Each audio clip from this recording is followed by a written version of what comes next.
আসসালামু আলাইকুম। রিভাইটি ইনস্টিটিউট থেকে আমি মোহাম্মদ মনিরুল ইসলাম বলছি। বেসিক কম্পিউটারের দ্বিতীয় পর্বের টিউটোরিয়ালে আপনাদের সবাইকে স্বাগতম। চলুন তাহলে শুরু করা যাক। আজকের টিউটোরিয়ালে যা যা শিখতে পারবেন তা হচ্ছে বোল্ড, ইটালিক, আন্ডারলাইনের ব্যবহার, আপার কেস, লোয়ার কেসের ব্যবহার, নাম্বারিং, বুলেটিং এবং অ্যালাইনমেন্ট। আমরা একইভাবে প্রথমে ওয়ার্ড ডকুমেন্টটি ওপেন করি, নতুন একটা ডকুমেন্টটি নিয়ে আমরা কাজ করি।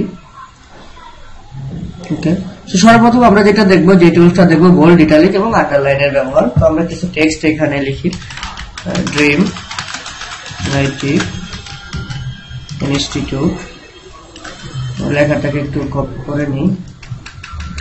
ওকে, সো আমরা এখন প্রথম যে ড্রিম আইটি ইনস্টিটিউট লেখাটা আছে এটাকে বোল্ড করব। তো বোল্ড করার জন্য মানে কি? বোল্ড করা মানে হচ্ছে লেখাটাকে একটু মোটা করা।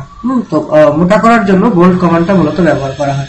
সো মোটা করার জন্য কি করতে হবে? লেখাটাকে সিলেক্ট করে আমাদের এই উপরে যে রিবন থেকে বোল্ড টুলটা সিলেক্ট করতে হবে। এবং আমরা দেখতে পাচ্ছি যে যখন বোল্ডটা সিলেক্ট করছি তখন হচ্ছে এর শর্টকাট কমান্ডটা শো করছে কন্ট্রোল বি।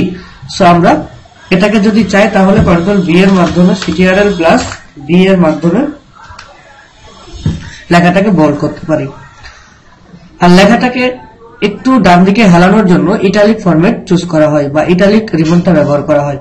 সো এই লেখাটাকে সিলেক্ট করে আমাদেরকে ইটালিকে ক্লিক করতে হবে। এটা হচ্ছে সিটিআরএল সংক্ষিপ্ত কমান্ড আই। আর লেখার নিচে কোনো দাগ দেওয়ার জন্য আন্ডারলাইন কমান্ড ব্যবহার করা হয়। এটা সংক্ষিপ্ত কমান্ড হচ্ছে সিটিআরএল প্লাস ইউ। এখন আমরা দেখবো যে আপার কেস, লোয়ার কেসের ব্যবহার। আপার কেস মানে হচ্ছে যে আপনার যে টেক্সট গুলো আছে বা ক্যারেক্টার গুলো আছে, এই ক্যারেক্টার গুলো সবগুলো আপনি বড় হাতের অক্ষর করতে চাচ্ছেন। সাপোজ ড্রিম আইটি ইনস্টিটিউটকে আপনি সিলেক্ট করেন, সিলেক্ট করে যদি আপনি চান যে ড্রিম আইটি যত ক্যারেক্টার আছে ডি আর ই এম সবগুলোকে বড় করতে চান, তাহলে আপার কেস অপশন চুজ করুন। দেখুন এখানে সবগুলো অক্ষর বড় হাতের হয়ে গেছে। এবং আপনি যদি চান যে না সবগুলো ছোট হাতের করতে চান, তখন আপনাকে লোয়ার কেস অপশনটা চুজ করতে হবে। তো দেখেন এখানে সবগুলো ছোট হাতের হয়ে গেছে। পরবর্তীতে আমরা যেটা দেখবো সেটা হচ্ছে বুলেটিং, যে আমরা লেখার পাশে কিভাবে বুলেট চিহ্ন দেব। তো বুলেট চিহ্ন দেওয়ার জন্য আমাদেরকে লেখাটাকে সিলেক্ট করতে হবে, যে আমরা যেখানে যেখানে দিতে চাচ্ছি সেখানে লেখাটাকে সিলেক্ট করে যে কোনো একটা বুলেট সাইন এখান থেকে চুজ করতে হবে। আর যদি আমরা নাম্বারিং করতে চাই তাহলে লেখাটাকে সিলেক্ট করে আমাদেরকে নাম্বারিং পয়েন্ট থেকে যে কোনো একটা নাম্বার, সেটা আপনার 1 2 3 হতে পারে, এবিসি হতে পারে, ছোট হাতের এবিসি হতে পারে, রোমান সংখ্যা হতে পারে, যে কোনোটা আপনি চুজ করতে পারেন। তো আমরা এখান থেকে 1 2 3টাই চুজ করলাম। অবশেষে যেটা আছে, যে টুলসটার ব্যবহার আজকে আমরা দেখবো সেটা হচ্ছে অ্যালাইনমেন্ট। খুবই গুরুত্বপূর্ণ একটা পার্ট। এখানে 4টা অ্যালাইনমেন্ট আছে। একটা হচ্ছে অ্যালাইন টেক্সট লেফট, একটা হচ্ছে সেন্টার, একটা হচ্ছে রাইট, আর একটা হচ্ছে আপনার জাস্টিফাই। তো জাস্টিফাই, আর এই টুলসটা দেখার জন্য আমাদেরকে কিছু টেক্সট লিখতে হবে। সো আমরা এই টেক্সটটা দিয়ে আমরা এটাকে দেখি যে কিভাবে আমরা এই 4টা ব্যবহার করব। এখন যেটা যে অবস্থায় আছে এটা হচ্ছে লেফট অ্যালাইনমেন্টে, কারণ আমরা লেখাটাকে যখন সিলেক্ট করব ওয়ার্ডের ক্ষেত্রে তখন হচ্ছে আমার টুলস গুলা ভাসবে যে আমি কোন টুলস গুলো অ্যাকচুয়ালি এখানে অ্যাপ্লাই করছি। সাপোজ আমি বি তে ক্লিক করলাম, দেখা যাবে যে আমি যখন লেখাটাকে সিলেক্ট করব তখন আমার বি টুলস এবং লেফট অ্যালাইনমেন্ট টুলসটা ভাসছে। দ্যাট মিনস লেখাটাকে সিলেক্ট করার পর আমি বুঝতে পারবো যে কোন কোন টুলস এখানে অ্যাপ্লাই করা হয়েছে। আমরা দেখতে পাচ্ছি এখানে লেফট অ্যালাইনমেন্টে এটা আছে। যদি আমরা এটাকে মিডিল অ্যালাইনমেন্টে দেখতে চাই তাহলে আমরা এখান থেকে সেন্টার অ্যালাইনমেন্টে ক্লিক করব। তাহলে আমরা দেখতে পাচ্ছি যে এটা একটা মিডিল সিস্টেমে আছে। আর যদি আমরা এটাকে রাইট অ্যালাইনমেন্টে দেখতে চাই তাহলে আমরা রাইট অ্যালাইনমেন্টে ক্লিক করব। তাহলে এটা রাইটের দিক কভারেজ দিবে, কিন্তু লেফট থেকে এটা কভারেজ দিবে না। ওকে, সবথেকে মোস্ট ইম্পর্টেন্ট যেটা সেটা হচ্ছে যে জাস্টিফাই অ্যালাইনমেন্ট। আমাদের লেখার ক্ষেত্রে বা যখন আমরা কোনো প্যারাগ্রাফ লিখবো সেটা হচ্ছে জাস্টিফাই হলে সবথেকে বেটার।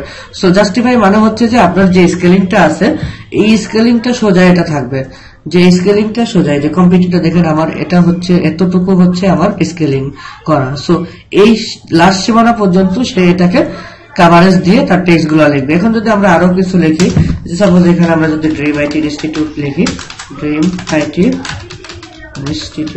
সো এটা কিন্তু এখান থেকে কাভারেজ করে নিয়েছে। আর যদি আমরা লেফট অ্যালাইনমেন্ট বা অন্য অ্যালাইনমেন্ট ইউজ করতাম তাহলে এটা এই স্কেলিংটা বা এই নির্দিষ্ট এরিয়াটা কাভারেজ দিয়ে নিত না।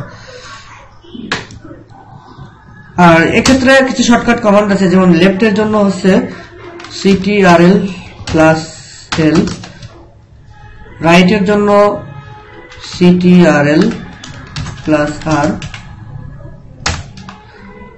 সেন্টারের জন্য CTRL plus E plus E, CTRL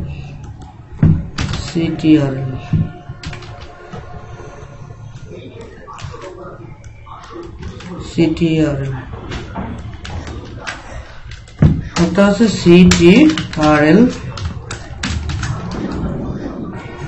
জি জাস্টিফাই। সো আপনি শর্টকাট কমান্ডের মাধ্যমে আপনার কাজগুলো করতে পারবেন। যদি এক্ষেত্রে কেউ কিবোর্ডে এক্সপার্ট হন বা ভালো টাইপিস্ট হন, সেক্ষেত্রে সে কিবোর্ড শর্টকাটই ব্যবহার করাই উত্তম।